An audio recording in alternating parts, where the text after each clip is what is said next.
Neemias, que estava na corte servindo ao imperador, ele recebe uma notícia de que a sua terra, o seu povo, estava em grande miséria e desgraça. Ele ora ao Senhor, pede orientação a Deus, conta com a graça do Senhor, fala com o seu imperador, com o rei a quem ele servia, pede autorização para ir reformar Jerusalém, pelo menos fortificar suas portas e reconstruir as casas, para que pudesse ter o mínimo de segurança na sua terra. O rei, inclinado pelo Senhor, dá autorização para que ele faça isso, e então ele ajunta madeira, ajunta uma grande multidão de homens que pudessem trabalhar, e leva estes homens para Jerusalém, para poder reconstruir a cidade. A proposta de Neemias para aquela cidade era a proposta de uma reforma. Reformar a cidade para que houvesse segurança. Reformar a cidade para que houvesse salubridade para as pessoas que moravam lá. Reformar a cidade para que a autoestima, a moral daqueles que estavam vivendo lá fosse reerguida, porque eles estavam arrebentados. A cidade estava arrebentada. Juntamente com Neemias vai também para Jerusalém Esdras, o sacerdote. Esdras não tinha sido levado como escravo para lugar nenhum, mas o culto em Jerusalém tinha cessado, porque o templo tinha sido assolado, e tudo aquilo que outrora foi glorioso no culto ao Senhor, tinha sido esquecido debaixo de escombros. A linha sacerdotal não foi extinta, mas ela estava obsoleta naqueles dias de Neemias. Os dias de Neemias foram por volta de 445 a.C. Nesse período, foi um dos últimos períodos em que Deus falou ao povo através de sacerdotes, em que Deus esteve trabalhando diretamente através de intervenções sobrenaturais na vida do povo. Por volta do ano 400 depois de Cristo, cessam essas operações especiais de Deus, e acontece um período até que vem Cristo Jesus, até que vem João Batista, de 400 anos, que são chamados 400 anos de silêncio. Nesse período não houve revelação, não houve escritura de livros que pudessem se encaixar dentro das escrituras. Nesse período não houve profeta. E então este último homem de Deus, ele vai, junto com Neemias, propor uma reforma para o povo de Jerusalém. Uma reforma que era tanto uma reforma estrutural, uma reforma econômica, econômica e política, mas era também e principalmente uma reforma espiritual. E então, quando eles chegam lá, Neemias, com toda a madeira que ele trouxe, com as pessoas que ele trouxe, ele organizou o povo de tal maneira que todo homem trabalhasse, que toda mulher trabalhasse, toda criança trabalhasse, e era uma mão na pá, uma mão na enxada e uma outra mão na lança, para resguardar a cidade.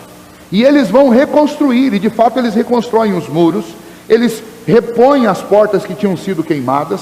Depois que a reconstrução do muro é feita, eles vão reformar as suas casas, e ele ajuda o povo na reforma das casas. É óbvio que tinha lá um grupo de pessoas pessimistas que tentavam impedir o trabalho, mas as reformas foram acontecendo. A reforma estrutural da cidade, a reforma econômica da cidade, a reforma política, e faltava ainda uma reforma, que era a reforma na vida das pessoas, a reforma espiritual. Eles viveram muito tempo sem a palavra de Deus, eles viveram muito tempo sem a orientação do Senhor, eles viveram muito tempo sem oração, muito tempo sem cantar, muito tempo sem confessar pecados, muito tempo largados. E agora então Neemias vai entrar nessa história. Mas precisava de um elemento importante para que aquela reforma fosse bem sucedida. Faltava a palavra, faltavam os livros da lei. Se você ler o livro de Esdras, você vai perceber que Esdras também realiza algo fantástico lá. Ele vai fuçar nos escombros do templo, do antigo templo, e ao mexer nos escombros ele vai encontrar o livro da lei soterrado, ou pelo menos um exemplar dele. E ao encontrar este exemplar, e Neemias concomitantemente estava sendo bem sucedido na reforma da cidade, eles então proporcionam um dia em que o trabalho cessaria. Nesse dia nós vamos parar de reformar nossas casas, nesse dia nós vamos parar de cercar a cidade, de guardar a cidade, porque este dia nós vamos ouvir a palavra de Deus, que foi há muito tempo esquecida, e agora nós podemos lê-la e aprender com ela novamente. E então, a maior de todas as reformas que Judá precisava, acontece, a reforma espiritual. a restauração espiritual, o avivamento na vida daquelas pessoas. O que tudo isso tem a ver conosco? Os nossos dias, embora as nossas casas não estejam derrubadas, nem nossas cidades usem muros, mas os nossos dias não são diferentes dos dias de Neemias. As nossas grandes estruturas estão abaladas. A estrutura política do nosso país está abalada. Só se fala em corrupção. E são denúncias sobre denúncias. E é um jogo de interesse que todos nós já conhecemos e sabemos muito bem. E envolto nesse jogo todo de interesses está a economia do nosso país, que vive as portas de uma crise que vem sendo anunciada o tempo inteiro. Parece que os últimos governos, eles surfaram em cima de uma onda de algo bom que foi feito economicamente no nosso país. Mas essa onda está acabando, essa onda está declinando. E muita gente, sempre que o ano começam aquelas más notícias e pessimistas notícias, de que esse ano será um ano muito difícil.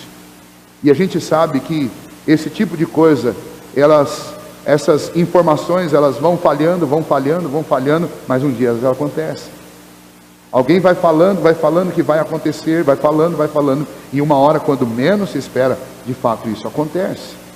A América do Norte, há alguns anos atrás, há pelo menos 5 anos atrás, estava envolta numa bolha inflacionária do mercado imobiliário, e todos já anunciavam há anos que isso ia acontecer. Mas ainda assim as pessoas não se precaveram para que isso não acontecesse, e aconteceu. E nós estamos experimentando a mesma realidade.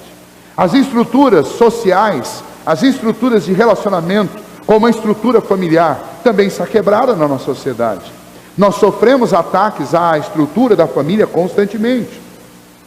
Novas relações estão surgindo, novos tipos de relacionamento absolutamente abomináveis diante do Senhor, porque a palavra de Deus os taxa como abomináveis, porque não são o plano de Deus para a vida do homem. Estão surgindo, e parece que estão surgindo como sendo alguma coisa que é melhor do que aquilo que Deus fez. E a própria estrutura política do nosso país, ao lidar com estas perversões daquilo que Deus fez, começa a dar direitos especiais para aqueles que resolvem ter um modelo diferente de família, de tal maneira que percorre lá no Congresso leis que inclusive me proíbem ou me proibirão, se elas forem aprovadas, de falar o que eu estou falando aqui em nome das Escrituras, e eu serei passivo de ser preso se isso acontecer. Mas enquanto essa lei não passa, você já pode ser taxado de quadrado, de homofóbico, e você pode ser taxado de alguém de cabeça fechada, de preconceituoso, se você afirmar, por exemplo, que homossexualismo é pecado.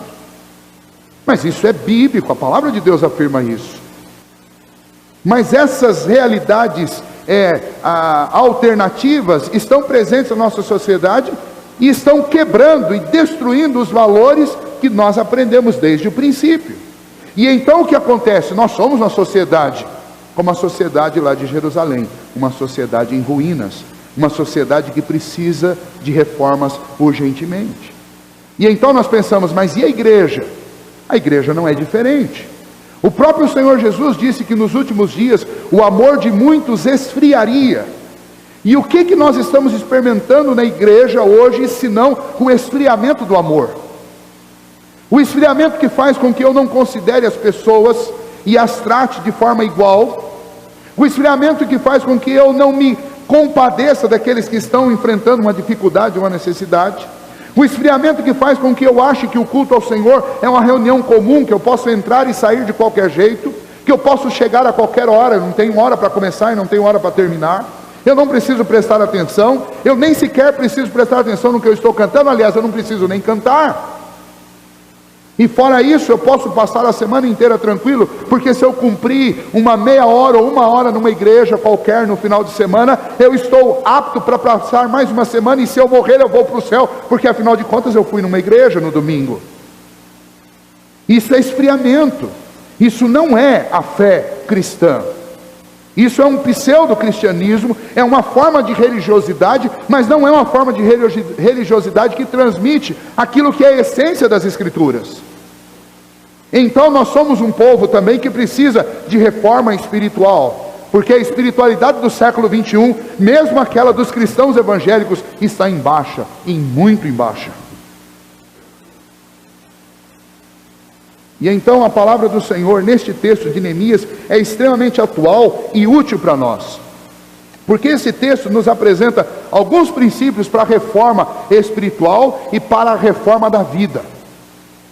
E que princípios são esses? Bom, primeiro, por que reforma espiritual e reforma da vida? Porque se você reforma a espiritualidade do homem, você automaticamente vai tocar em todas as outras esferas da vida dele. Você vai tocar na esfera dos relacionamentos, você vai tocar na esfera do trabalho e da economia da casa, ou da família, ou da pessoa, e você vai tocar também na esfera dos engajamentos políticos dessa pessoa. E então eu preciso dessa reforma na minha vida. Essa reforma é urgente, é absolutamente necessária na vida de todos nós.